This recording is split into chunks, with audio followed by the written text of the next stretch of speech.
যখনই পৃথিবীর যেখানেই মানুষের উপর আঘাত আসে, মানুষের অধিকার লঙ্ঘিত হয়, ঐতিহ্যগতভাবে বাংলাদেশের রাষ্ট্র এবং জনগণ সেই নিপীড়িত মজলুম মানবতার পাশে দাঁড়িয়েছে। আজ আমরা বাংলাদেশের মানুষ নিপীড়িত ফিলিস্তিনের গাজাবাসীর প্রতি যেভাবে আমরা সহমর্মিতা জ্ঞাপন করেছি, ইতিপূর্বে আমরা রাখাইন থেকে উৎখাত হওয়া রোহিঙ্গা মুসলমানদেরকে আশ্রয় দিয়েছি। রাখাইনে মুসলমানদেরকে, রোহিঙ্গাদেরকে আবার পুনর্বাসন করবার জন্য যা করতে হয় আমরা তাই করার জন্য প্রস্তুত রয়েছি। আমরা ডক্টর ইউনূস সাহেবকে বলতে চাই, আপনি আন্তর্জাতিক ব্যক্তিত্ব, বিশ্ব পরিমণ্ডলে আপনার একটি গ্রহণযোগ্যতা রয়েছে। সেই গ্রহণযোগ্যতার, সেই নেতৃত্বের ক্যারিশমা দিয়ে আপনি আবার রোহিঙ্গাদেরকে তাদের স্বদেশে ফিরে যাওয়ার জন্য সম্মানজনকভাবে ব্যবস্থা গ্রহণ করুন।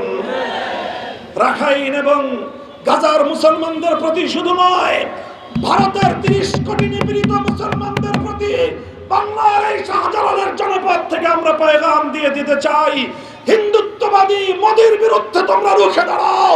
তোমরা এখনো সীমান্তের এপার থেকে বাংলার 18 কোটি মানুষ তোমাদের সঙ্গে রয়েছে।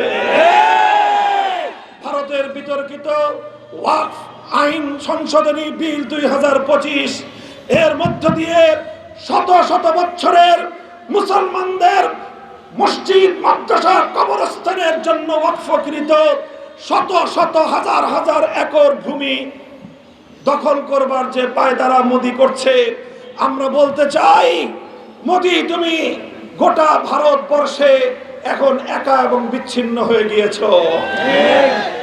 তোমার যদি এত যুদ্ধের খাহেশ থাকে, বেশি যুদ্ধের খাহেশ ভালো না, ইতিমধ্যে তুমি তার শিক্ষা পেয়ে গিয়েছো। মনে রাখো, চতুর্পাশ দিয়ে সকল ছোট ছোট রাষ্ট্রগুলো যদি তোমার টুটি চেপে ধরে, তোমার অস্তিত্ব বিপন্ন হবে, ভারত খান হয়ে যাবে। আমার সিঙ্গার বিলে তুমি পুশিং করবার পায়তারা চালাও।